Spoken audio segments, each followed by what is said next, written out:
अब हम बात करेंगे आपके सेक्शन बी की, जो आपका पहला प्रश्न है, सभी खंड कीजिए।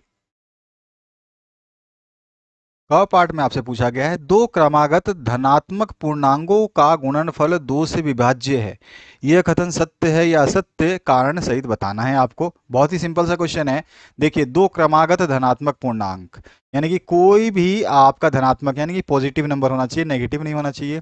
और कोई भी पूर्णांक, जैसे आप सपोज करिए कि एक पूर्णांक जो है आपका कोई एक है, नंबर एक जो है ये पहला पूर्णांक है, तो दूसरा जो, क्योंकि क्रमागत लगातार होता है ना, तो दूसरा जो होगा इसमें क्या होगा, अगर ये एक है तो दूसरा क्या होगा, उसमें एक और जुड़ जाएगा, +1 हो जाएगा। इसी तरह से ये हो गया 2, और फिर 2 + 1 करेंगे तो आ जाएगा आपका 3, फिर 3 + 1 करेंगे तो आपका आ जाएगा 4। तो यानी कि मैं कह सकता हूं कि कोई संख्या जो n है वो धनात्मक पूर्णांक है, और इसको अगर मैं उसकी अगली संख्या यानी n+1 से गुणा करता हूं तो ये जो गुणनफल है ये 2 से विभाज्य होगा या नहीं। तो बहुत आसान है, बिल्कुल विभाज्य होगा। मान लीजिए n की जगह एक संख्या है, एक नंबर लिया, या 2 ले लीजिए, 2 ले लीजिए आराम से, 2 आपने n लिया, तो अगला जो गुणा करना है आपको वो n+1 करना है। n कितना लिया आपने, 2, तो 2 + 1 हो गया 3। ठीक है, तो 2 गुणा में आपका 2 + 3 कितना, 2 + 1 कितना हो गया, 3, तो 3 दूनी 6, 6 आ गया। अब 6 जो है 2 से विभाज्य है या नहीं, तो विभाज्य करके देखिए, तो यस, सत्य है ये। और कोई भी नंबर ले लीजिए, मान लीजिए आप 5 लेते हैं, n मान लीजिए आपने 5 लिया, तो n+1 जो है इसको गुणा करना है n+1 से, क्योंकि ये बीच में गुणा का साइन है। गुणा का साइन दिखाते नहीं है ब्रैकेट के बाहर, इसलिए नहीं दिखाया है, तो आपको इसको घबराने की जरूरत नहीं है। तो 5 × n, n कितना 5 लिया, प्लस में 1 कर लीजिए। अब देखेंगे, अब 5 गुणा में कितना है, ये आपका 6 हो जाएगा, तो 5 गुणा में 6 ये आ जाता है आपका 30, यानी 30 को 2 से विभाज्य करूं तो ये आ जाएगा 15, यानी कि ये भी विभाज्य है। यानी कि कोई भी संख्या जो क्रमागत लगातार होगी वो उन दोनों का जो गुणनफल है उसको करने से हमें 2 से विभाज्य जरूर मिलेगा। तो ये कथन सत्य है, क्योंकि दो क्रमागत धनात्मक पूर्णांक, जो कि मान लिया p बराबर कोई भी क्रमागत पूर्णांक जो है n, और n+1, एक पूर्णांक n है पहला पूर्णांक, और दूसरा जो n+1 गुणा में है। ठीक है, n × n+1 के गुणनफल में या तो n या फिर n+1 में से एक सम संख्या है, कोई भी एक सम संख्या ऑटोमेटिक हो जाएगी। अगर यहाँ पे 5 सम संख्या नहीं है तो ब्रैकेट वाली संख्या सम हो जाएगी, अगर ये सम संख्या है तो ब्रैकेट वाली असम हो जाएगी। यानी कि अगर मैं मान लो बाहर 4 रखता हूँ, तो यहाँ पे 4 रखा, तो अंदर क्या करूंगा, 4 + 1 कर दूंगा, क्योंकि हमारे को क्या है, n+1 करना है। तो बाहर वाली संख्या तो 4 है, लेकिन इसके गुणा वाली संख्या 5 आ गई। ठीक है, इसको हम 2 से डिवाइड कर सकते हैं आसानी से, 2 एकम 2, 2 दूनी 4, तो 5 दूनी 10, इसका जो उत्तर आएगा 10 आएगा। तो यही बोल रहा है कि या तो n यानी कि एक संख्या, या तो ये पहली संख्या, या फिर n+1 दूसरी संख्या में से कोई भी एक संख्या जो है वो सम होगी। ठीक है, अगर वो सम होगी तो ऑटोमेटिकली हमें पता है कि वो 2 से विभाज्य होगी। तो अतः दो क्रमागत धनात्मक पूर्णांकों का गुणनफल जो है 2 से विभाज्य होता है। तो ये हमें लिख देना है। अगला जो क्वेश्चन है, ख पार्ट, यदि कोट थीटा बराबर 7/8 हो तो 1 प्लस में sine theta 1 minus sine theta upon में 1 प्लस में cos theta into 1 minus cos theta का मान आपको निकालना है। तो सबसे पहले मेथड 1 की बात करें, हमको दिया क्या गया है, कॉट थीटा बराबर 7/8, तो हमने 7/8 जो है इसको लिखा। अब हमें जो ज्ञात करना है उस समीकरण को लिख लेते हैं। तो वहां पे पहले हम जो है बिना लंब कर्ण के ही इसको केवल साइन थीटा कॉस थीटा के मान के रूप में ही ज्ञात कर लेंगे, और दूसरा मेथड मैं आपको बाद में बताऊंगा। तो यहाँ पर देखिए, हमको जो क्वेश्चन दिया है वो लिख लिया, 1 प्लस में साइन थीटा इंटू में 1 प्लस में आपका जो है 1 माइनस में कॉस थीटा। ठीक है, ये माइनस है, आपको अच्छी तरह से पता ही है। तो यहाँ पे ये माइनस है, यहाँ पे क्या है, 1 माइनस, ठीक है, ये माइनस है, चिपक गया। तो 1 माइनस साइन थीटा अपॉन में 1 प्लस में कॉस थीटा इंटू 1 माइनस में साइन थीटा। हमें एक फॉर्मूला पता है, फॉर्मूला क्या होता है कि जो है आपका ये a माइनस बी, यानी कि आपने फॉर्मूला पढ़ा होगा, ये क्या है, एक क्या है a प्लस बी, ये क्या है a प्लस माइनस बी। तो ये वाला आपने ये वाला जो फॉर्मूला जरूर पढ़ा है, आपने छोटी छोटी क्लासों में भी पढ़ा है और अभी भी पढ़ रहे हो। ये a माइनस बी गुणा में a प्लस बी जो होता है a square minus b square होता है। यानी कि मैं 1 का स्क्वायर कर सकता हूँ, a की जगह क्या है 1 का स्क्वायर, और साइन थीटा का स्क्वायर। तो ये रहा 1 minus sign square theta upon में 1 माइनस कोस स्क्वायर थीटा। इस पूरे इक्वेशन को हम लिख सकते हैं, क्योंकि साइन स्क्वायर थीटा जो होता है उसका मान क्या होता है, तो हमें पता होता है कि साइन स्क्वायर थीटा जो है वो होता है आपका 1 माइनस कोस स्क्वायर थीटा, और कोस स्क्वायर थीटा होता है 1 माइनस साइन स्क्वायर थीटा। ये सारी चीजें आपको समझ में आ गई। अब आगे बात करते हैं नेक्स्ट पार्ट की इसकी, ठीक है। अब देखिए, हमें ये भी पता है, अब इसके आगे जो है 1 माइनस साइन स्क्वायर थीटा अपन में 1 माइनस कोस स्क्वायर थीटा जो है हमने इस इक्वेशन को बना के लिख दिया। अब आगे जो है एक फॉर्मूला और होता है, अगर आपको याद होगा तो होता है हमारा साइन, एक मिनट, वो होता है हमारा sine square theta equals to क्या होता है, साइन थीटा का होल स्क्वायर। ठीक है, इस तरह से हम साइन थीटा को और कोस स्क्वायर थीटा को हम लिख सकते हैं कोस थीटा का होल स्क्वायर। ध्यान रखना कि जो स्क्वायर होता है उसको हम होल में भी लिख सकते हैं। तो इसको जो है हम होल में लिख सकते हैं, इसका मतलब क्या है, अभी ये चीज समझना है आपको, ठीक है। तो चलिए आगे बढ़ते हैं। सबसे पहली चीज मैंने आपको बता दी कि 1 माइनस साइन स्क्वायर थीटा क्या होता है। 1 माइनस साइन स्क्वायर थीटा जो है वो होता है कोस स्क्वायर थीटा। तो मैंने इसकी जगह जो है ये कोस स्क्वायर थीटा यहाँ पे लिख दिया। और यहाँ पर आपका 1 माइनस कोस स्क्वायर थीटा क्या होता है, तो मैंने आपको यहाँ पे भी दिखा दिया कि आपका 1 minus cos square theta sine square theta होता है। तो साइन स्क्वायर थीटा इन दोनों को कन्वर्ट कर दिया, केवल हम थीटा से ही कर देंगे इसको। अब हमें पता होता है कि कोस स्क्वायर थीटा को हम क्या लिख सकते हैं, कोस थीटा का होल स्क्वायर। तो कोस थीटा का होल स्क्वायर भी लिख सकते हैं, तो कोस थीटा, ठीक है। और अपॉन में साइन स्क्वायर थीटा को क्या लिख सकते हैं, साइन का होल स्क्वायर, साइन थीटा का होल स्क्वायर। तो इसको हमने क्या करा, कोस थीटा अपॉन में साइन थीटा का होल स्क्वायर हो गया।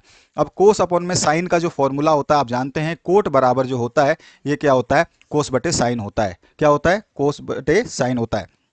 तो इसको हम कर सकते हैं कि कोस बटे साइन जो है यहाँ पे दिया गया है ये कोट थीटा होता है, तो मैंने इसको कोट थीटा के रूप में लिख दिया, कोट थीटा का स्क्वायर। अब मुझे पता है ऊपर कि कोट थीटा का मान जो है मुझे 7/8 दे रखा है, तो मैं कोट थीटा की जगह 7/8 रखूंगा, इसका होल स्क्वायर करूंगा, आ जाएगा 49/64। ये पहला मेथड है जो हमारा आंसर निकाल सकता है। दूसरा मेथड है लंबकर्ण आधार वाला, जिसको हमें यूज करना होगा। तो हमें दिया क्या गया है, कोट थीटा जो है हमें दिया गया है, तो कोट थीटा 7/8 दिया गया है, ठीक है। और हमारा जो कोट थीटा होता है वो क्या होता है, आधार बटे लंब होता है। तो आधार बटे लंब, तो हम यहाँ पे डायग्राम बना लेते हैं जिसमें ये आपका आधार हो गया, ठीक है, ये आपका लंब हो गया, और ये आपका कर्ण हो गया, ठीक है। तो अब देखिए आधार बटे लंब होता है, तो यहाँ पे आधार कितना हो गया, तो आधार जो है मेरा ये आ गया 7। तो आधार मुझे कितना दिया है, 7। और P यानी परपेंडिकुलर यानी कि लंब जो मुझे दे रखा है 8, तो मैंने यहाँ पे लिखा 8, ठीक है। अब मुझे ये कर्ण नहीं पता है, कर्ण हम बाद में अभी निकाल लेंगे। तो कर्ण का जो हमारे को, कर्ण जो होता है, ये कर्ण का जो फॉर्मूला होता है ये होता है आधार का जो है आपका स्क्वायर प्लस में लंब का स्क्वायर का अंडर रूट,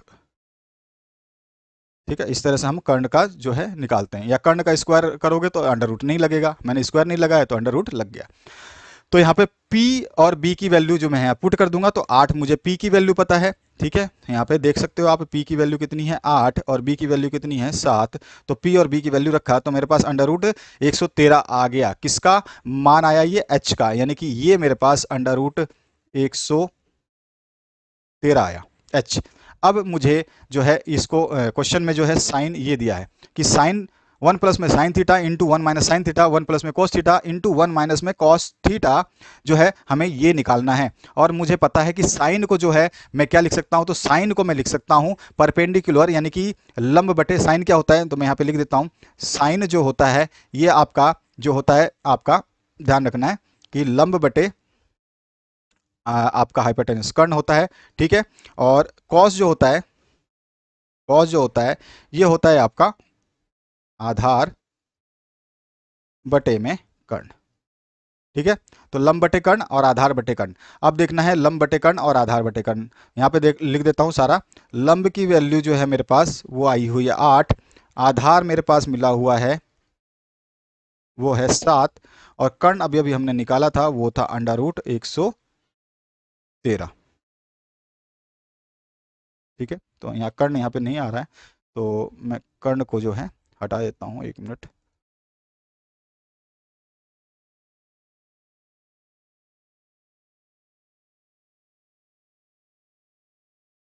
यहाँ पे कर्ण जो है मेरा दे रखा है अंडर रूट 113। अब हम इसको वैल्यू को इसमें रख देंगे।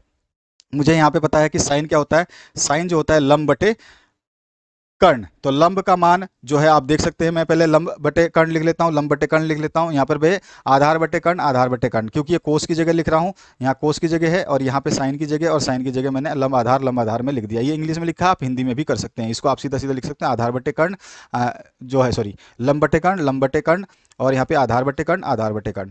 अब मैं यहाँ पे आप जानते हो, अभी भी मैंने बताया था, ऊपर ही स्टार्टिंग में बताया था कि a minus b into a plus b, a plus b into a minus b क्या होता है, a square minus b square, ये फॉर्मूला होता है, ठीक है ना। तो ये फॉर्मूला हमने यहाँ पे यूज किया है।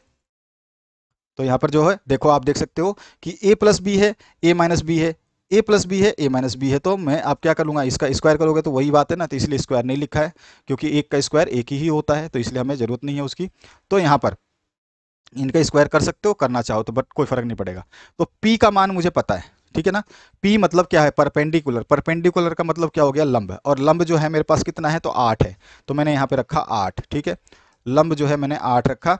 इसी तरह से आपका जो कर्ण है, नीचे में क्या है, हाइपोटेनस, हाइपोटेनस को कर्ण बोलते हैं, कर्ण का मान 113 था, तो 113 इसकी जगह p की जगह 8 रखा, h की जगह 113 रखा है, b की जगह 7 रखा, जो b है आपका आधार है, ठीक है, और उसके नीचे जो है कर्ण है वो 113 रखा, ठीक है। अब इसको आप माइनस करो, इसका स्क्वायर करोगे तो ये हो जाएगा 64, और इसका स्क्वायर करोगे तो ये अंडर रूट हट जाएगा, 113 आ जाएगा, इसका स्क्वायर करोगे तो 49 हो जाएगा, इसका अंडर रूट हटाओगे तो स्क्वायर हट जाएगा, तो 113 हो जाएगा। तो 1 माइनस 64, ठीक है, बटे में 113, 1 माइनस 49 बटे में 113।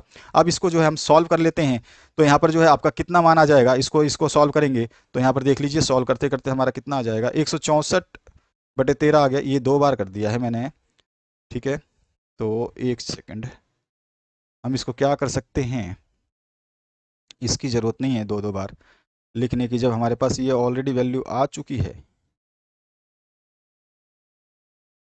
अब इनका एलसीएम ले लेते हैं, तो इसका एलसीएम कुछ इस तरह से आप देख सकते हैं कि 113 माइनस 64 बटे 113 हो जाएगा, और इसका जो है यहाँ पर 113 माइनस 49 बटे 113 हो जाएगा। इसका एलसीएम हम जो है इसको एलसीएम लेके सॉल्व कर लेते हैं। तो एलसीएम मैंने यहाँ पे ले लिया, ये एलसीएम है, इसका एलसीएम लेके हम सॉल्व कर लेंगे। अब जब आप यहाँ से 113 देखते हो कि कट जाएगा, ये इसकी ज़रूरत नहीं है, आपके पास बचा 113 माइनस 64 और 113 माइनस 49। 113 में से 64 घटाओगे तो आपके पास कितना आ जाएगा, 49, और 113 में से 49 घटाओगे तो आ जाएगा 64। यही हमारा आंसर था जो हमने पहले वाले मेथड से भी निकाला था। तो आप चाहें तो ये मेथड यूज़ करें, ये भी आंसर आपका सही है, और अगर आप ये वाला मेथड यूज़ करते हैं तो ये भी आंसर सही है। अब आपके ऊपर डिपेंड है कि आप जो आंसर कौन से मेथड से निकालना चाहते हैं। अगला जो क्वेश्चन है, एक शंक्वाकार बर्तन जिसका आंतरिक व्यास एक शंकु के आकार का बर्तन है। शंकु तो आप समझ गए, तो शंकु के आकार का जो है कोई भी एक बर्तन है, तो मैं इस तरह से शंकु बनाना चाहूँ तो इस तरह से आप शंकु बना सकते हैं, ठीक है। तो इस तरह से आपका ये शंकु देखने को मिलता है, तो इस तरह का आपको शंकु है। अब इस शंकु का जो है आंतरिक व्यास आपको दे रखा है 10 सेंटीमीटर। तो शंकु का व्यास जो है ये कितना दे रखा है आपको, ये दे रखा है 10 सेंटीमीटर, ठीक है। और ऊंचाई जो है इसकी ये दे रखा है 24 सेंटीमीटर, यहां से लेकर के इसकी हाइट जो दे रखी है h बराबर 24, ठीक है। पानी से भरा हुआ है, पानी की बेलनाकार बर्तन जिसका आंतरिक व्यास, अब बेलनाकार बर्तन कैसा हो गया कि आपका जो है सीधा सिलेंड्रिकल बर्तन, इस तरह का बर्तन हो गया, ठीक है, जो नीचे से भी गोल है ऊपर से भी गोल है, जो आपका गिलास मान लो ये बेलनाकार हो गया, ठीक है। तो ये आपका गिलास, अब इस शंकु के पानी का जो है उसमें डाला जाता है, ये बोल रहा है पानी को एक बेलनाकार बर्तन में, इसका पानी जो है इसमें डाला जाएगा, यानी कि इसका जो आयतन, पानी का जो आयतन होगा वो इसके आयतन के बराबर हो जाएगा, तभी तो डाल सकते हो। छोटा होगा तो इसका पानी इसमें नहीं आ पाएगा, तो दोनों का आयतन बराबर होगा। बेलनाकार पात्र में डाले गए पानी की ऊंचाई आपको, जो इस बेलनाकार पात्र में डाला गया है, तो इसकी जो ऊंचाई भरेगी, तो इसका जितना आयतन होगा, जितना पानी इसमें होगा, जो भी वॉल्यूम पानी होगा, अगर ये 1 लीटर है तो इसमें भी कितना जाएगा, 1 लीटर ही जाएगा, चाहे वो भरे ना भरे, तो इसका वॉल्यूम कितना होगा, 1 लीटर, इसमें 1 लीटर है तो इसमें भी 1 लीटर जाएगा। तो इसका हमें हाइट निकालना है। तो सबसे पहले हमें दिया गया है शंकु का व्यास, शंकु का व्यास सीधा सीधा हमें दिया गया है कि आपका जो है शंकु का व्यास 10 सेंटीमीटर है। तो सबसे पहले हमने शंकु का व्यास लिखा, शंकु के व्यास से हमें पता चला कि इस शंकु की त्रिज्या क्या हो जाएगी, इसकी आधी, तो व्यास की आधी कर ली 5 सेंटीमीटर, ठीक है। यहाँ पे व्यास का जो है 5 सेंटीमीटर जो है आधा त्रिज्या निकल गया। ऊंचाई हमें दे रखी 24 सेंटीमीटर, तो ऊंचाई हमने लिख दी। शंकु का आयतन जो है आप निकाल सकते हैं, उसका फॉर्मूला जो है आपको अच्छी तरह से याद होना चाहिए, ये फॉर्मूला होता है, इसको रट लो, याद कर लो। तो 1/3 पाई आर स्क्वायर एच, अब सभी की वैल्यू रख देता हूँ, 1/3 पाई की पाई, और आर की जगह मैं 5 सेंटीमीटर रखूंगा, तो आर स्क्वायर है तो 5 गुणा 5 इंटू में एच है 24। पहला समीकरण ये हो गया। अब बेलन का व्यास, अब क्योंकि बेलन का भी हमको दिया है व्यास, ठीक है, देखोगे आप बेलन का आंतरिक व्यास कितना दे रखा है 20, तो बेलन का व्यास जो दे रखा है 20 सेंटीमीटर, तो त्रिज्या ऑटोमेटिकली आधी हो गई, तो 10 सेंटीमीटर आ गई। तो जो आपका बेलन का जो आपका शंकु का आयतन, जितना पानी इसमें है उतना ही पानी इसमें भरेगा, तो हम कह सकते हैं कि शंकु का आयतन बराबर बेलन का आयतन, यानी कि जो शंकु में पानी है वो बेलन में भी उतना ही पानी जाएगा, अगर इसको हम इसमें डालते हैं तो, अगर हम इसमें डालते हैं तो इसमें उतना ही पानी जाएगा। तो अब हमें पता है शंकु का आयतन क्या होता है, 1/, अभी मैंने दिखाया था 1/3 पाई जो है आर स्क्वायर एच, तो पाई आर स्क्वायर एच यहाँ पे लिख दिया, और बेलन का आयतन होता है पाई आर स्क्वायर एच, यहाँ पे 1/3 नहीं आता, बस इतना ही फर्क है। अब यहाँ पर जो है आप बेलन का जो है त्रिज्या देखेंगे तो 10 सेंटीमीटर को रख देना है, तो यहाँ पे 10 गुणा 10 गुणा में एच हमें निकालना है, तो एच को हम छोड़ देंगे और बाकी सबका गुणा भाग करके जो एच की वैल्यू हम निकालेंगे, एच यहीं छोड़ देंगे, इस 10/10 को इधर डिवाइड कर देंगे, 10/10 को इधर डिवाइड कर देंगे, तो यहाँ पे डिवाइड किया हुआ हमने, और डिवाइड करने के बाद इसको काट पीट दोगे तो एच आ जाएगा 8/4, और 4 एकम 4, 4 दूनी 8, यानी कि 2 सेंटीमीटर जो है इसकी हाइट निकलेगी, किसकी, ये वाली जो हमारी है, ये एच बराबर 2 सेंटीमीटर आएगा। अगला जो क्वेश्चन है, निम्न आंकड़ों का समांतर माध्य, इसका माध्य निकालना है, तो सबसे पहले हम इसको लिख लेंगे, वर्ग अंतराल जो है आपका सारा लिख लोगे, उसमें बारंबारता जो दी गई है ये बारंबारता जो है आप लिख लोगे, ठीक है। बारंबारता के बाद में वर्ग चिन्ह निकाल लेंगे, वर्ग चिन्ह क्या होता है, इन दोनों का जोड़ बटे में 2, तो 10 + 20 बटे में 2 क्या हो जाएगा, यहाँ पे 10 + 20 बटे में 2, ठीक है।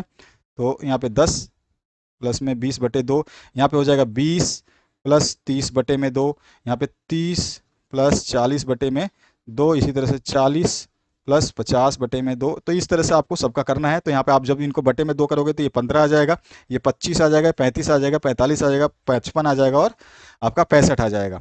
इनको एफ आई को जो बारंबारता को जोड़ोगे तो इसको सिग्मा एफ आई हम लोग सम्मिशन, सिग्मा मतलब में तो सबका जोड़, ये 50 आ जाएगा। और इसी तरह से आप जो है वर्ग चिन्ह और एफ आई बारंबारता को वर्ग चिन्ह से गुणा कर दोगे तो 2 × 15 30 हो जाएगा, 7 × 25 जो है 175 हो जाएगा, 12 × 35 420 हो जाएगा, और 15 × 45 675 हो जाएगा, 8 × 55 440 हो जाएगा, और 6 × 65 390 हो जाएगा। इन सबको जोड़ेंगे तो इसका आ जाएगा सिग्मा एफ आई एक्स आई बराबर 3130, और हमारे पास एफ आई आया है 50। और जो माध्य का, क्योंकि हमें निकालना क्या है, माध्य का फॉर्मूला जो होता है वो होता है हमारा sigma F I x I upon में एफ आई, जो ये होता है इसको हम इससे भाग दे देते हैं, यही होता है इसका फॉर्मूला। तो इसको हमने लिखा 2130 बटे में 50, 0 से 0 कट गया, और 213 को 5 से भाग दोगे तो 42.6 जो है इसका माध्य आ जाएगा। ये हमारा हो गया आंसर। आते हैं नेक्स्ट क्वेश्चन की तरफ। बिंदु जो है आपको दे रखा है -4,6 बिंदुओं, जो बिंदु कोई है ये -4,6 जो बिंदुओं ये और ये को जोड़ने वाली रेखाखंड को किस अनुपात में विभाजित करेगा, यानी कि आपको सीधा सीधा बोल रहा है कि ये कोई रेखाखंड है, ठीक है, इसका 2 बिंदु है जो बोल रहा है ये, जिस हिसाब से ये बिंदु ए है और ये बिंदु बी है, इसके कोऑर्डिनेट्स दे रखे हैं -6, 10 दे रखा है, और ये दे रखा है आपको 3, में -8 ये दे रखा है आपको। और ये बोल रहा है कि जो ए बी को जो रेखाखंड जोड़ रही है, तो बिंदु जो है -4 और 6 कहीं पर भी हो सकता है, यहाँ पे यहाँ पे यहाँ पे कहीं पे भी, तो -4,6 जो है ये बिंदु, मान लो यहाँ पे पी है, तो ये किस अनुपात में रेखाखंड को, यानी कि ये अनुपात ये कितना होगा, इस पॉइंट के इधर वाला पार्ट और इधर वाला पार्ट जो है ये कितना होगा अनुपात में, ये बताना है। हमारे को पता है कि अच्छी तरह से मान लेते हैं कि -4 और 6 जो है रेखाखंड ए बी को आंतरिक रूप से M1 में डिवाइड करता है, ठीक है। तो हमें ये भी पता है कि यहाँ पर देखिए ये जो हो जाएगा हमारा x1 और ये हो जाएगा y1, और ये हो जाता है हमारा x2 और ये हो जाता है y2, ठीक है। अब ये समझ में आ गया आपको। अब हम बात करते हैं सॉल्यूशन की। देखिए अब हम मान लेते हैं कि ये जो आंतरिक रूप से M1 में विभाजित करता है, हमारा जो है सूत्र क्या होता है, जो हमारा बिंदु होता है, ये बिंदु को अगर हमें निकालना है तो अगर x को निकालना है तो x का फॉर्मूला, यानी कि x का फॉर्मूला अलग है, ये x निकालने का फॉर्मूला है, ये y निकालने का, यानी कि ये x क्या है और ये y है, ठीक है। यहाँ पर ये है आपका, ये x है और ये y है, ये x1 है, ये y1 है, और ये x2 है, ये y2 है। हमारे को जो है x का मान अगर निकालना है तो x बराबर क्या होता है, तो वो हमारा जो होता है, देखो ध्यान रखना कि x का मान कैसे लिखना है। पहले आप सीधा सीधा m1, ठीक है, -m2 इस तरह से थोड़ा दूर दूर लिख लो, नीचे में जो है m1 + m2 कर दो। इस तरह से अगर आपको y का भी लिखना है तो y भी आप लिख दो, y बराबर m1, ठीक है, फिर माइनस में m2 आप कर दो, बटे में क्या कर दो आप, m1 प्लस में m2 कर दो। अब आपको करना क्या है, अब समझिए, आपको करना ये है, इसमें जहां पे m1 लिखा है तो वहां पे x1 नहीं आएगा, यहाँ पे x2 आ जाएगा। जहां पे m2 लिखा है वहां पे x2 नहीं आएगा, यहाँ पे x1 आएगा। जहां पे 2 लिखा है वहां 1 आएगा, जहां 1 लिखा है वहां 2 आएगा, ध्यान रखना है। इस तरह से ये x के लिए था तो x के मान आएंगे, और y के लिए होगा तो यहाँ पे y1 की जगह क्या आ जाएगा, y2 आएगा, क्योंकि यहाँ पे m1 है तो 2 आएगा, और यहाँ पे m2 है तो y1 आएगा। ये हो गया फॉर्मूला। इसी फॉर्मूले को हमने डाला है यहाँ पे, आप देख सकते हैं। जैसे ये m1 तो हमें पता नहीं, हमने तो माना है कि m1 और m2 वो बिंदु है, तो m1 और m2 तो हमने लिखा ही है, ठीक है। अब हमें m1 के साथ क्या गुणा करना है, x2 को गुणा करना है। x2 देखिए कहाँ पर है, x2 ये रहा, दिख रहा है आपको 3, तो 3 से गुणा कर दिया, ठीक है, ये हमें 3 से गुणा कर दिया। अच्छा, फिर अगला जो है x1 से गुणा करना है। x1 कितना है, -6, तो हम देखो -6 से यहाँ पे गुणा कर रहे हैं, तो ये -6 से हमने गुणा किया, और ये जो है आपसे इससे किया, तो ये हमारा -6 और ये -3, सॉरी -6 और ये 3 से गुणा किया। ध्यान रखना है कि ये माइनस का चिन्ह है, यहाँ पे ये क्या था, -6 है ना, तो -6 से हमने गुणा किया है, इसीलिए आया है, ध्यान रखना है ये। अब आगे बढ़ते हैं इसके दूसरे पार्ट पे, तो यहाँ पे हमने लिख दिया।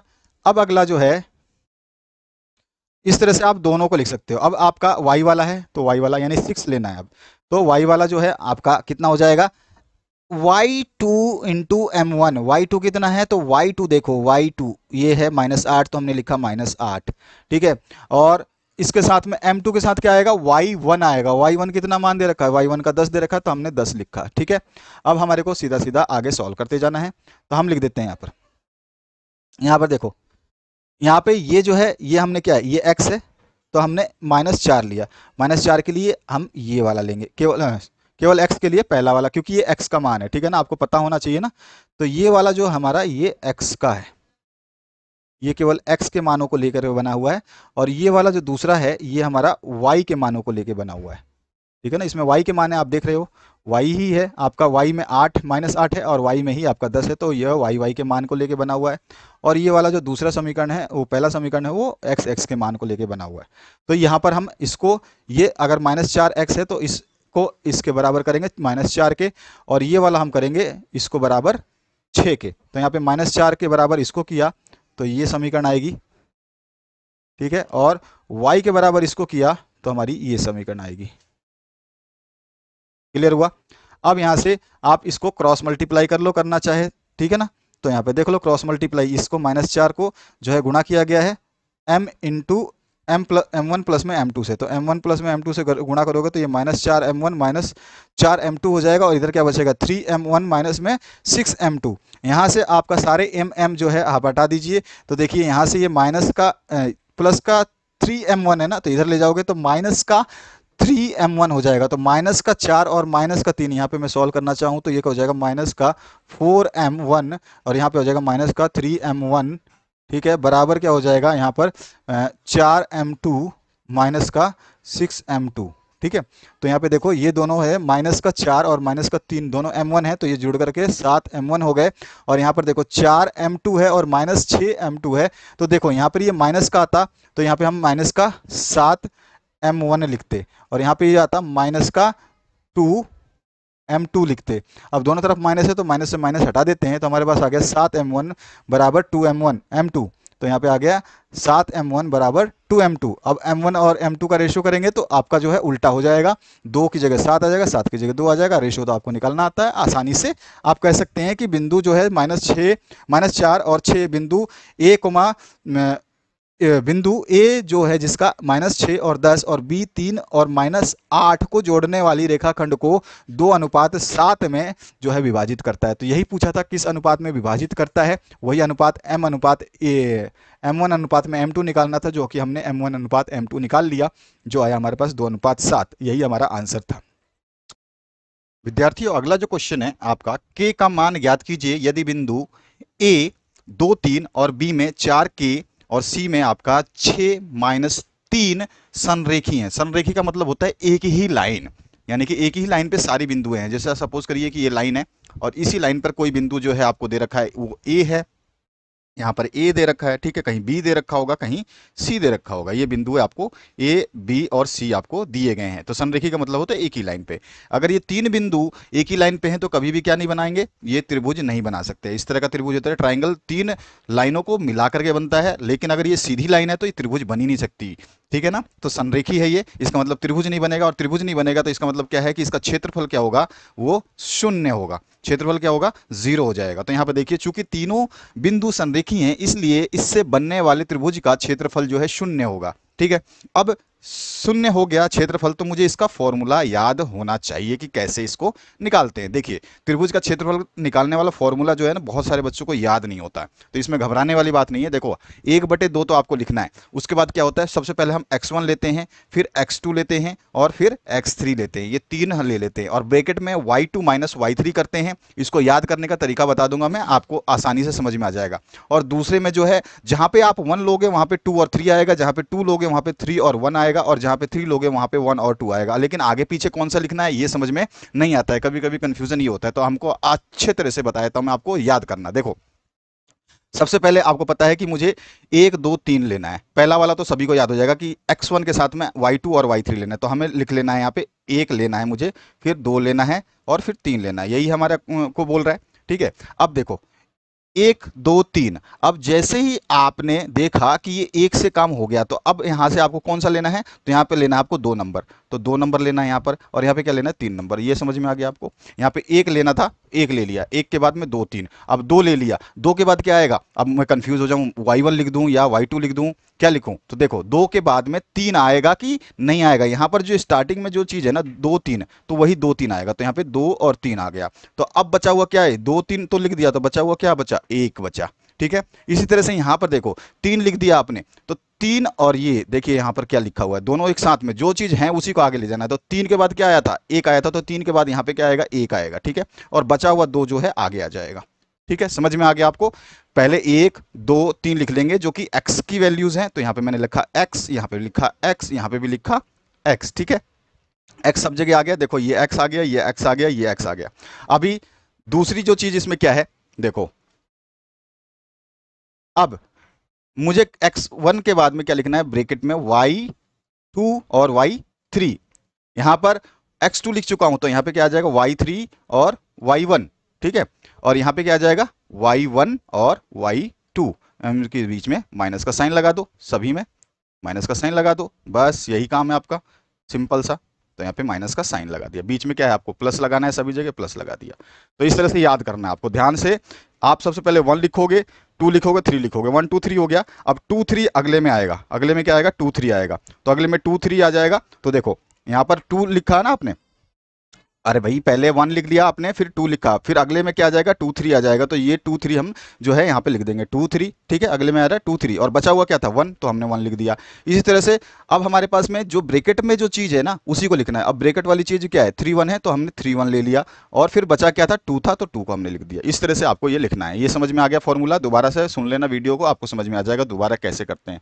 अगला जो पार्ट है हमारे को, बस इसमें वैल्यूज को डाल देनी है। अब वैल्यू क्या क्या है वो देखिए, यहाँ पे क्या बोला है कि ए की वैल्यूज है।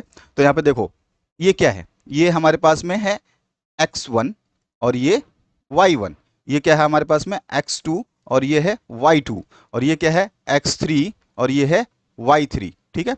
आपको पता ही है ये सब, ब्रैकेट के अंदर x1 पहला वाला x1 है तो दूसरा y1 हो जाएगा, और दूसरा अगर x2 है तो आपका y2 हो जाएगा, और तीसरा x3 है तो ये y3 हो जाएगा। अब यहाँ पर जो जो वैल्यूज हमारे को दी गई हैं उनमें हम रख देंगे फटाफट मान। अब देखो यहाँ पर ये x1 है, तो जहाँ पर x1 है वहाँ पर आपको लिख देना है 2, ठीक है। x1 जहाँ जहाँ है वहाँ पर आप 2 लिख दोगे। तो x1 केवल एक ही बार आपको लिखना है, तो लिख दिया 2। इसके बाद में y2 आपको देखना है, तो y2 कहाँ पर है, तो y2 देखो k है, तो k लिख दिया हमने y2 की जगह क्या लिखना है, हमें k लिखना है। y3 है आपका माइनस, तो y3 है -3, तो माइनस पहले से ही है, और -3 है तो माइनस माइनस क्या हो जाएगा, प्लस हो जाएगा। इसी तरह से अगले आ जाओ, x2 लिखोगे 4, आपका यहाँ पे सब x1 x2 के मान लिखे हुए, तो इन तरह से आप मान लिखते जाओगे, मान लिखते जाओगे, सारे मान आपको लिख देने हैं। यहाँ पर देखते जाना है कि किसका किसका मान है, मैंने यहाँ पे दिखा दिया है आपको, ये मान लिख दोगे।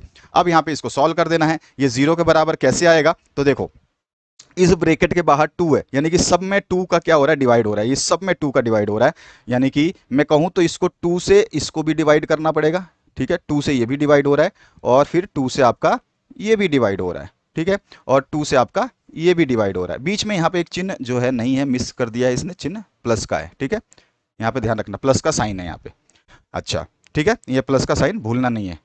अब 2 से सबको, ये 2 से मैंने सबको डिवाइड कर दिया, तो क्या करूंगा, 2 से ये 2 कैंसिल आउट, और 2 से फिर ये 2 बार में कैंसिल आउट, और यहाँ पे भी 2 से डिवाइड किया तो 2 से, और ये 6 3 बार में कैंसिल आउट। तो यहाँ पे बचा क्या, यहाँ पे बचा k प्लस में 3, ठीक है, ये बचा क्या, k प्लस में 3, ये 1/2 खत्म कर दिया हमने सबको डिवाइड करके, ठीक है। यहाँ पे मैंने आपको डायरेक्ट लिख देना है k प्लस 3 प्लस में 2 इंटू 2 गुणा में क्या है, ब्रैकेट के अंदर जो है -3 और -3, इस तरह से अगले में क्या है 3, ठीक है, प्लस का साइन है बीच में, फिर 3 है, और 3 के बाद में क्या है 3 माइनस के, तो ये ब्रैकेट में 3 माइनस के लिख दिया हमने, इस तरह से हो गया ये। अब इसको सॉल्व कर लीजिए, तो यहाँ पर देखिए, इस पहले ब्रैकेट वालों को देख लेते हैं, ये ब्रैकेट तो सही है, इस ब्रैकेट के बाहर 2 है, 2 से गुणा कर दीजिए, ये -3 और -3 कितना हो जाएगा, -6 हो जाएगा, इसको 2 से गुणा करोगे आप, ठीक है ना, और यहाँ प्लस में वो जो है वही आएगा, k प्लस में 3, ठीक है। अगला, इसको 3 से आप जो है 3 को मल्टीप्लाई करोगे तो कितना आ जाएगा, प्लस का जो है, यहाँ पे मैं इधर लिख देता हूँ, थोड़ी जगह नहीं है, यहाँ इधर लिख देता हूँ, प्लस का साइन है, प्लस का साइन लिख दिया, इसके बाद में लिख रहा है ना, और यहाँ पर 3 इंटू क्या है, 3 इंटू 3 9, और माइनस का 3k, ठीक है, ब्रैकेट खोल दिया, ये हो गया हमारे पास में, इस पूरा लाइन बन गया। अब यहाँ पर देखो k प्लस में 3, और यहाँ पे इसको गुणा करूंगा तो ये माइनस का 18 हो जाएगा, नहीं 12 हो जाएगा, माइनस का 12, और यहाँ पर जो है प्लस का 9 है, तो यहाँ पे प्लस का 9 लिखा, और माइनस का क्या है मेरे पास 3k है, 3k है, यही है हमारे पास में, पूरा ब्रैकेट खोल दिया। अब देखो यहाँ पर ये प्लस का 9 है, ध्यान रखना, ये प्लस का 9 है, और अगला ये प्लस का 9 है, और ये आपका प्लस का 3 है, तो प्लस का 12 हो गया दोनों मिलकर के, और ये माइनस का 12 है, यानी कि ये सारा का सारा ये वाला वैल्यू क्या हो गया, ये 0 हो गया, आपको दिख रहा है, ये क्या हो जाएगा 0 हो जाएगा, ठीक है, ये 0 हो गया, तो यहाँ पे हमारे पास आएगा k प्लस में 0 माइनस में 3k बराबर क्या है 0, ठीक है। तो यहाँ पे आपको दिख रहा है कि यहाँ पे आ जाएगा आपके पास में -2, क्योंकि ये -3 है ना, तो -3 में से प्लस का k गया, तो आपका -2k बराबर 0, यानी k का हमारे पास वैल्यू क्या आ रही है, k की वैल्यू आ रही है 0, तो इसीलिए हमने कह दिया कि k की वैल्यू जो है 0 हो जाएगी, ठीक है, k का वांछित मान क्या आ जाएगा, 0 आ जाएगा, ठीक है। अब आते हैं हम नेक्स्ट क्वेश्चन पे।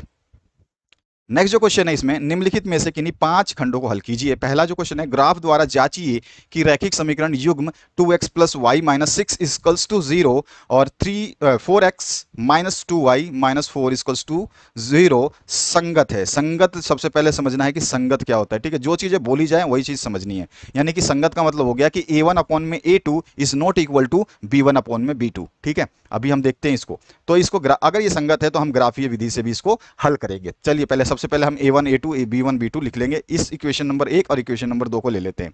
तो हमने दोनों इक्वेशन उतार दी यहाँ पे। अब इक्वेशन में देखेंगे तो यहाँ पर a1, यहाँ पे ध्यान देना, जो चीज बता रहा हूं उसको समझना। यहाँ पर क्या है, तो यहाँ पे मैं लिख दूं कि ये आपका a1 है, ये b1 है, और ये c1 है, ये आपका a2 है, ये आपका b2 है, और ये c2 है, ठीक है। अब ध्यान रखोगे, अब आसानी से लिख सकते हैं हम। अब देखो यहाँ पे a1 अपॉन में a2, a1 क्या है 2, 2 अपॉन में 4, क्योंकि a2 4 है, तो 2/4, और 2 एकम 2, 2 दूनी 4, तो 1/2 आ गया, ठीक है। b1 अपॉन में b2 लिखा, b1 कितना है, b1 है प्लस का y यानी कि 1, तो यहाँ पर b1 कितना लिखा 1, ठीक है, ध्यान रखना है आपको। और फिर आपका b2 कितना है माइनस का 2, तो यहाँ पे 2 लिख दिया। अब ये जो सिन यहाँ पे माइनस का 2 लिखना था, तो ये माइनस के ऊपर लगा दिया, बस इतना ही फर्क है, कोई फर्क नहीं पड़ता, आप ऊपर लगाओ नीचे लगाओ, कोई मीन नहीं है उसका, ठीक है। तो यहाँ पर ये हो गया।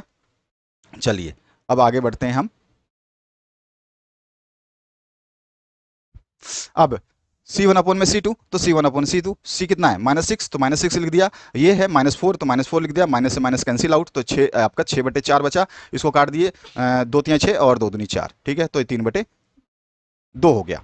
अब हमारे को संगत असंगत जांच करनी है, क्योंकि हमारे पास में संगत है। तो मैंने क्या कहा था आपको कि a1 upon a2 is not equal to b1 upon b1 upon में b2 नहीं आया। देखो ये माइनस का 1/2 है और ये प्लस का 1/2 है। यहाँ पे देखो a1 अपॉन a2 का मान है 1/2 और b1 अपॉन में b2 का मान है -1/2, ठीक है। तो इसलिए दोनों बराबर नहीं हुए, एक प्लस का एक माइनस का, संख्याएं तो सेम है लेकिन एक प्लस है एक माइनस है, इसलिए हम कह सकते हैं कि संगत जो है, ये संगतता के लिए हमने जांच कर लिया कि a1 अपॉन में a2 is not equal to b1/b2। इसका मतलब क्या है, ये प्रतिच्छेद करती हैं, इसलिए ये क्या है, संगत है, यानी कि दोनों आपस में लाइनें जो है कहीं ना कहीं एक दूसरे को काटेंगी। हम ग्राफ में देखेंगे इस चीज को, ठीक है। अगला देखिए, अतः ये प्रतिच्छेद करती हैं इसलिए संगत है। अब ग्राफ के लिए हम क्या करेंगे, पहले समीकरण 1 ले लेंगे, 1 को हल कर देंगे, उसके कुछ मान निकाल लेंगे। अब हम समीकरण 1 को जब हम सॉल्व करेंगे तो x की जगह x का मान जो है हम 0, 1 और 2 इस तरह से लिखते हुए चलेंगे, ठीक है। तो 0, 1, 2 और 3 ले लेंगे, ठीक है, 1, 2, 3 इस तरह से हम ले सकते हैं, ठीक है, आपकी मर्जी है क्या लेंगे। तो देखो समीकरण 1 के लिए हमने समीकरण 1 उतार दिया, ये रहा समीकरण 1। अब इसमें मैं x का मान जो है एक बार 0 रखूंगा, तो इसको अगर 0 रखता हूं तो ये पूरा 0 हो जाएगा, क्योंकि 2 गुणा में 0 तो 0 हो जाता है, ये पूरा 0 हो जाएगा, तो y बराबर क्या आ जाएगा, 6 आएगा आंसर। तो देखो y बराबर 6, ठीक है। इसी तरह से अगर मैं x की जगह 1 रखूं, तो x की जगह 1 रखूंगा तो यहाँ पे गुणा में क्या है, 2 के साथ गुणा है ना x, तो 2 गुणा में 1 हो जाएगा, तो यानी कि 2 आ जाएगा। और यहाँ पे समीकरण क्या बन जाएगी, तो ये बन जाएगी 2 प्लस में y माइनस 6 बराबर 0। तो y निकालूंगा तो कितना आ जाएगा, y यहीं छोड़ दो, तो ये माइनस का 6 उधर चला जाएगा, तो ये प्लस का 6 हो जाएगा, और ये प्लस का 2 है तो इधर जाके माइनस का 2 हो जाएगा, तो 6 में से 2 गया तो 4 आ जाएगा। तो 2 हमने 1 रखा जब x में, तो हमारे पास 4 आया। अब फिर x को 2 रखेंगे, तो x को अगर मैं यहाँ पे 2 रखता हूँ तो 2 गुणा में 2, ठीक है, ये x क्या है, 2 गुणा में आपका x है, तो 2 गुणा में x की मान कितना रखा है, 2, तो 2 गुणा 2 4 हो गया, प्लस में क्या है y है, y रख दिया, माइनस का क्या है 6 है बराबर 0। तो मैं अब यहाँ पे y का मान निकालूं तो ये माइनस का जो 6 है इधर जाकर के क्या हो जाएगा, प्लस का 6, और ये 4 जो है प्लस का, ये माइनस का 4 हो जाएगा। तो यहाँ पे मेरे पास निकल के आ रहा है 2, यानी कि y का मान आ गया 2। तो इस तरह से हम x और y के मान रखते जाएंगे, निकालते जाएंगे। तो हमने कहा कि x का मान 0, 1, 2 रखने पर y का मान 6, 4 और 2 प्राप्त हुआ। इस तरह समीकरण 2 ले लेंगे। समीकरण 2 देखिए, समीकरण 2 जो हमने क्वेश्चन में दिया गया उसको ले लिया। अब इसमें भी हमको x का मान जो है रखना है, ठीक है। अब क्या करना है, x का मान जो हमें रखना है, देखो इसको आप चाहो तो सरल कर लो, क्योंकि इसमें सब में 2 से भाग जा सकता है, तो इसमें सब में 2 से भाग दिया गया है, तो ये हो जाएगा 2 से डिवाइड किया तो ये आ जाएगा 2x, ठीक है। फिर इसको 2 से डिवाइड किया तो ये आ गया y, और इसको 2 से डिवाइड किया तो ये आ गया माइनस का 2, ठीक है। सरल करने पर हम इसको इस तरह से भी लिख सकते हैं, बाकी आपकी मर्जी है, नहीं करोगे तो कोई दिक्कत नहीं है, ठीक है। अब हम जो है x के मान जो है वही 1, 2 और 3 रख रहे हैं, तो x की जगह क्या रख रहे हैं हम, इस x की जगह बार बार में मान बदलेंगे, एक बार 0 रखेंगे, एक बार 1 रखेंगे, फिर एक बार 2 रखेंगे। जब x का मान 0 रखेंगे तो -2y मिलेगा, और x का मान जब 1 रखेंगे तो 0 मिलेगा, और x का मान जब 2 रखेंगे तो y भी 2 मिलेगा। समीकरण में आप रख के देख सकते हो, ठीक है। अब आ जाते हैं हम इस क्वेश्चन के जो आपका ग्राफ है उसके ऊपर। तो ग्राफ बनाना है हमको, तो ग्राफ बनाने के लिए हमने जो है बॉक्सेस में हमने मान निकाल लिए। इसका मान है जो है 0, 1, 2 है, यानी कि x जो है, पहले वाले बॉक्स को सोल्व करते हैं। आपको क्या करना है, यहां पर देख सकते हो, मैं इसको, चलो तो यहां पर देखिए 0 और 6, तो सबसे पहले हम ग्राफ में 0, 6 देखते हैं। तो 0 कहां पर है, तो मूल बिंदु जो होती है ये 0 होता है, ठीक है। मैं अभी 0 आपको बता देता हूं कहां पर है 0 आपका, 0 जो है आपका इस मूल बिंदु यहां पर होता है 0, ठीक है ना, जहां पे ये दोनों लाइनें आपस में क्रॉस करती हैं वहां पे 0 होता है।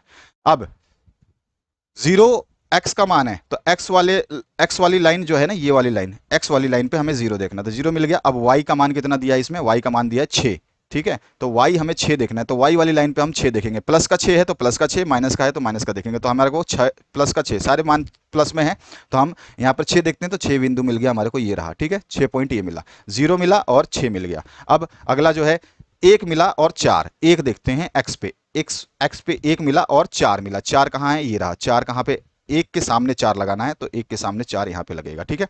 इसके बाद आपका मिला है 2 और 2, 2 और 2, तो मुझे 2 यहाँ पे मिला, ठीक है, और 2 के सामने ही 2 मेरे को y लेना है, तो 2 ले लिया, ठीक है। तो ये हमने रख दिए मान। अब मेरे को क्या करना है कि ये जो लाइन आ रही है, 1, 2, 3 बिंदु आए, इससे हमने इसको मिला दिया। अब तीनों बिंदु का अगर जब मैं एक साथ मिला दूंगा तो ये इस तरह से आपको लाइन देखने को मिलेगी, ये ऐसे जा रही है, ठीक है ना।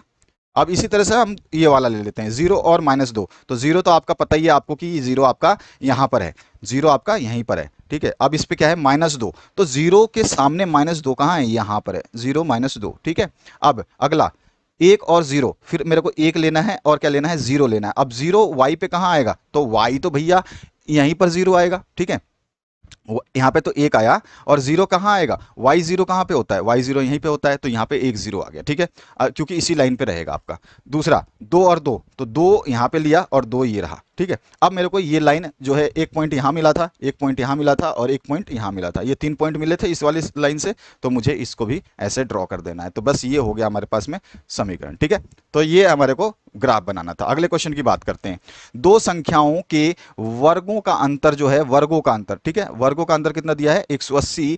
तो छोटी संख्या का वर्ग, ध्यान रखना ये क्या बोल रहा है, छोटी संख्या का वर्ग जो है बड़ी संख्या का 8 गुना है।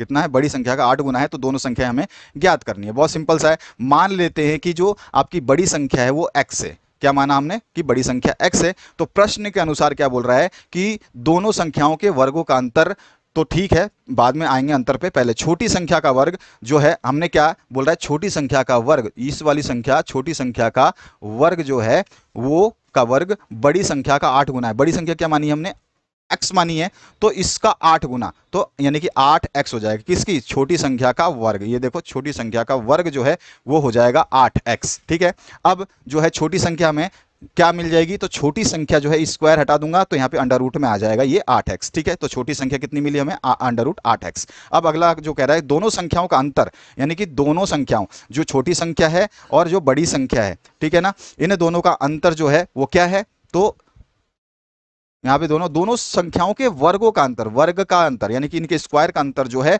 वो 180 है। तो मैं आपको ले लेता हूं, बड़ी संख्या कितना है, बड़ी संख्या x था तो इसका स्क्वायर कर दिया, ये वर्ग हो गया। और इसी तरह से आपका जो छोटी संख्या मिली, छोटी संख्या क्या मिली मुझे, अंडर रूट 8x, इसका वर्ग करूंगा तो ये x जो है अंडर रूट का साइन जो है ये हट जाएगा, तो अंडर रूट हटा दिया मैंने। ठीक है, तो ये आ गया माइनस, अंतर मतलब दोनों का डिफरेंस, तो ये आ गया 180। ये इक्वेशन बन गई हमारी।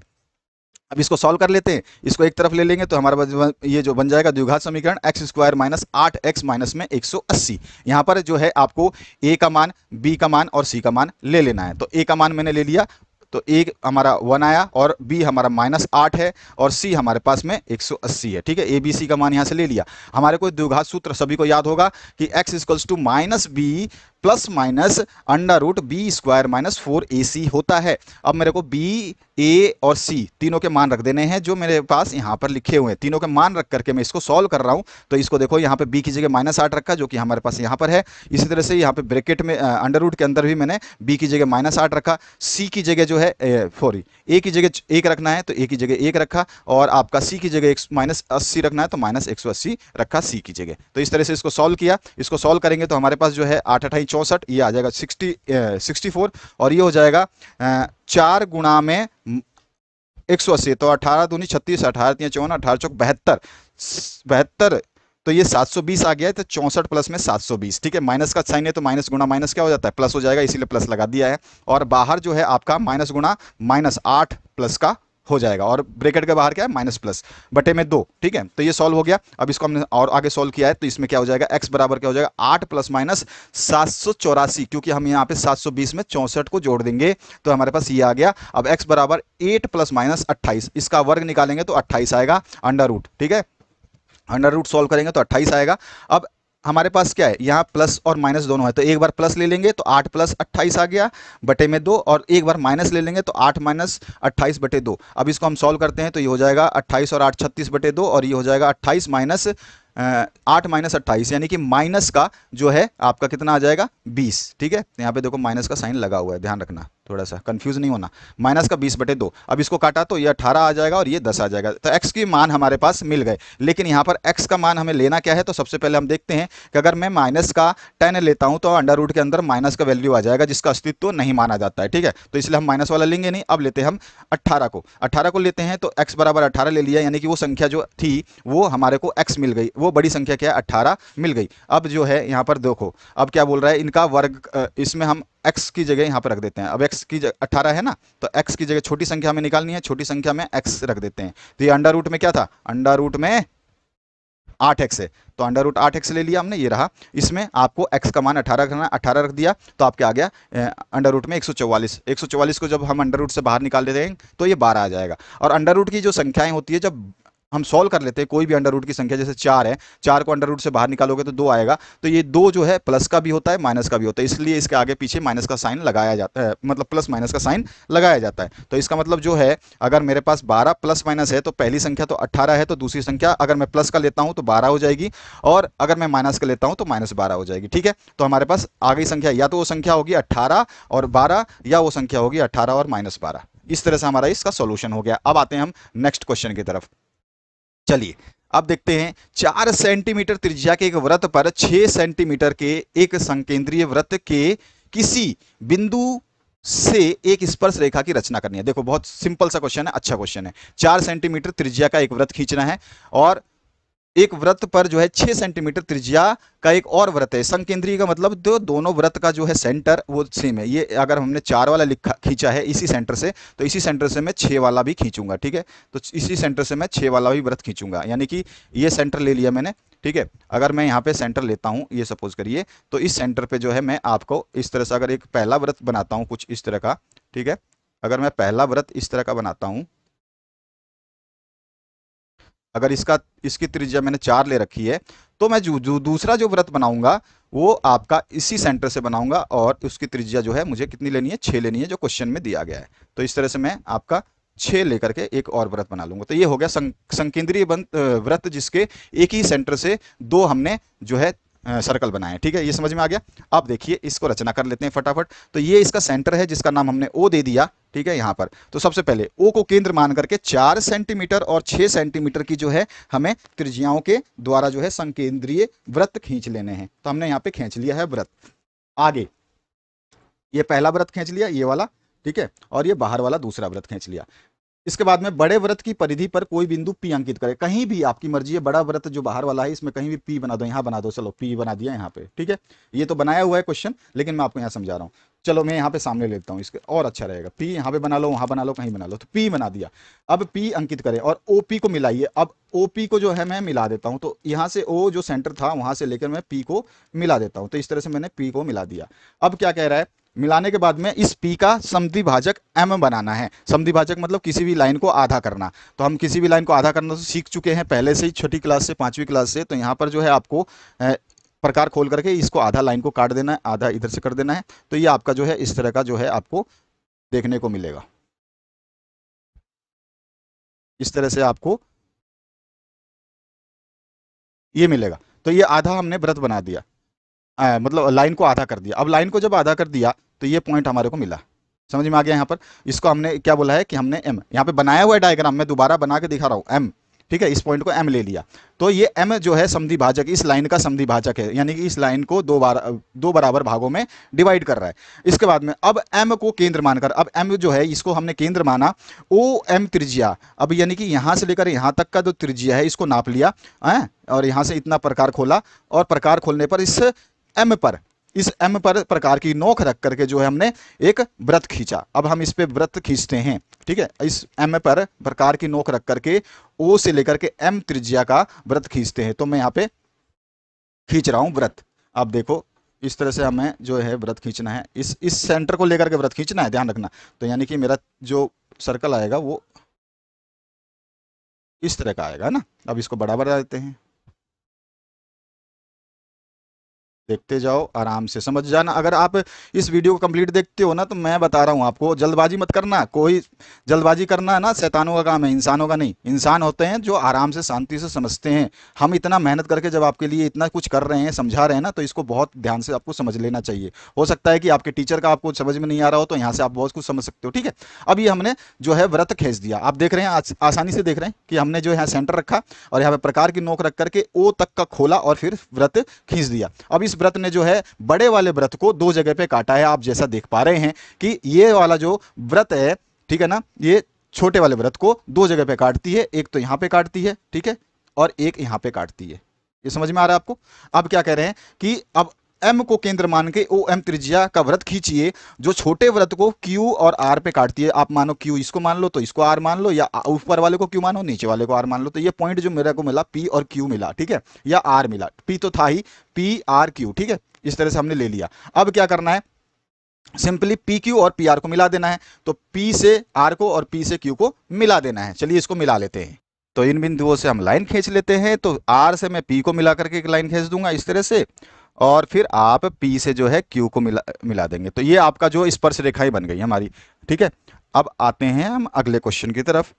तो देखिए यहाँ पे क्या है, अगला पॉइंट क्या हो जाएगा, पी और क्यू और पी आर को मिलाइए। यही जो है आपका क्या है, पी क्यू और पी आर जो है छोटे वृत्त की अभिष्ट जो है स्पर्श रेखाएं हैं। ठीक है ना, तो यही चीज हमें निकालनी थी, स्पर्श रेखाएं हमने निकाली, बस इससे ज्यादा कुछ करना नहीं है। आपको एक चीज और बताया था क्वेश्चन में कि आप उसकी लंबाई को माप करके लिखिए। तो लंबाई को आप माप करोगे, मेजर करोगे अपने स्केल से, जब इसको बना लोगे तो इसको यहाँ से पी से क्यू को या फिर पी से आर को जब मेजर करोगे तो ये 4.5 सेंटीमीटर के आसपास आएगा। ठीक है, तो यही हमारा आंसर हो गया। अगला जो क्वेश्चन है इसमें क्या है, दो खंबे जिनकी ऊंचाई है 6 मीटर और 11 मीटर है। ध्यान रखना, इस चित्र से ही आपका सारा क्वेश्चन सॉल्व हो जाएगा। देखो दो खंबे हैं, खंबा नंबर 1 ये है और खंबा नंबर 1 ये है। ठीक है, तो ये दो खंबे हैं और इनकी ऊंचाइयां जो है आपको 6 मीटर है एक की, और एक की 11 मीटर है। तो एक खंबे की ऊंचाई हमने 6 मीटर ले ली और एक खंबे की ऊंचाई जो हमने 11 मीटर ले ली। क्लियर हो गया यहाँ पे। अब इसने क्या बोला है, ये समतल भूमि पर खड़े हैं। यहाँ पर जमीन जो है ये समतल है, ये पूरी भूमि समतल है, यहाँ पे खड़े हैं। और इन बिंदुओं के पाद बिंदुओं के बीच की दूरी जो है 12 मीटर है। पाद मतलब होता है जो चरण, चरण मतलब धरती पर जो गड़े हुए हैं ना खंबे, ये पॉइंट, इनके बीच की दूरी इसने बोला है कि 12 मीटर है। तो हमने बीच की दूरी 12 मीटर लिख दी। ध्यान रखते जाना, बस जो जो चीजें बोली जा रही है उसको क्वेश्चन में आप डालते जाओ, बनाते जाओ, आराम से मैथमेटिक्स सॉल्व हो जाता है। तो इनके ऊपर के ऊपरी सिरों के बीच की दूरी, यानी कि ये सिरा ऊपरी का बी है और ये ए है, इनके बीच की दूरी जो है ये डिस्टेंस हमें निकालनी है। इसके बीच की दूरी जो हमें निकालनी है, क्या निकालनी है हमको, ये लाल वाला जो डैश डैश वाला जो बिंदु है ये निकालना है। ठीक है, हमें ये दूरी निकालनी है। अब देखो यहाँ पर अगर सी से लेकर ए तक की दूरी 12 सेंटीमीटर है तो मुझे पता है कि ये डी से लेकर के ई तक की दूरी भी क्या होगी, 12 सेंटीमीटर हो जाएगी, है ना, क्योंकि ये क्या है, दोनों समानांतर हैं। और यहाँ से सी की जो दूरी होगी ए तक की, वही डी से दूरी होगी ई तक की, तो ये भी 12 मीटर हो गया। ठीक है, समझ में आ गया। अच्छा, ये 6 सेंटीमीटर है सी से लेके डी तक, तो मुझे ये भी पता चल जाएगा कि ई से लेके ए तक भी कितना सेंटीमीटर है, 6 सेंटीमीटर है, 6 मीटर है। ठीक है, अब मुझे निकालना क्या है, केवल ये दूरी। तो ये क्या है, मेरा कर्ण है। आप देख रहे हो कि ये त्रिभुज बन चुका है और ये कर्ण है, इसमें ये 90 डिग्री का एंगल यहाँ पे बन रहा है। ये मेरे पास आधार है। ठीक है, ये मेरे पास क्या है, आधार। तो ये आधार हो गया और ये मेरे पास क्या है, तो अगर मैं इसको देखूं इस तरह से तो ये मेरा लंब हो गया। ठीक है, तो ये लंब हो गया। अब मुझे पाइथागोरस थ्योरम आती है, मैं लगा दूंगा बस। तो इसमें लिख दिया खंबे 1 की ऊंचाई, खंबे 2 की ऊंचाई। ठीक है, और खंबे 1 की अतिरिक्त ऊंचाई कितनी है, तो देखिए 6 सेंटीमीटर तो थी ही, 6 मीटर तो थी ही, और साथ में कितना है और आगे 5 मीटर है, तभी तो ये 11 मीटर होगा पूरा। 6 और 5 11 है ना, तो ये 5 मीटर हमने निकाल लिया आराम से, समझ में आ गया। 6 ये है तो 6 ये होगा, तो बचा हुआ 5 होगा। ठीक है, इस तरह से हमने बता दिया कि 6 - 5 बराबर 11 मीटर। तो बी ई की दूरी हमने निकाल ली। खंबों के डी सिरो डी और बी से को मिलाने पर हमें जो है एक समकोण त्रिभुज बी डी ई प्राप्त होता है। और पाइथागोरस थ्योरम हमें पता है कि कर्ण बराबर जो होता है आपका, कर्ण स्क्वायर बराबर क्या होता है, वो होता है आपका आधार का स्क्वायर प्लस में आपका लंब का स्क्वायर। ठीक है, ये दोनों का स्क्वायर। तो आधार और लंब दोनों रख देंगे तो कर्ण निकल जाएगा। कर्ण कितना है, डी बी है। देखो ध्यान से, डी और बी जो है कर्ण है, तो मैंने रखा है यहाँ पे डी बी का स्क्वायर, और वो क्या हो जाएगा आपके आधार कितना है, देखो डी ई स्क्वायर। तो यहाँ पे इसका आधार कितना है, डी ई, है ना। इसी तरह से लंब कितना है, बी ई, तो बी ई रख देंगे इसकी जगह, या ई बी। ठीक है, अब सबका मान रख दो। इसको करोगे आप तो ये आपका आ जाएगा 12 का स्क्वायर 144 होता है, 5 का स्क्वायर 25, दोनों को जोड़ोगे तो 159 कितना हो जाएगा, 169। और 169 जब इसका स्क्वायर हटाओगे तो क्या हो जाएगा, अंडर रूट, और अंडर रूट निकालोगे तो 13 मीटर। अतः जो खंभों के बीच की दूरी जो है वो 13 मीटर आ जाएगी। इस तरह से हमारे को कर देना था।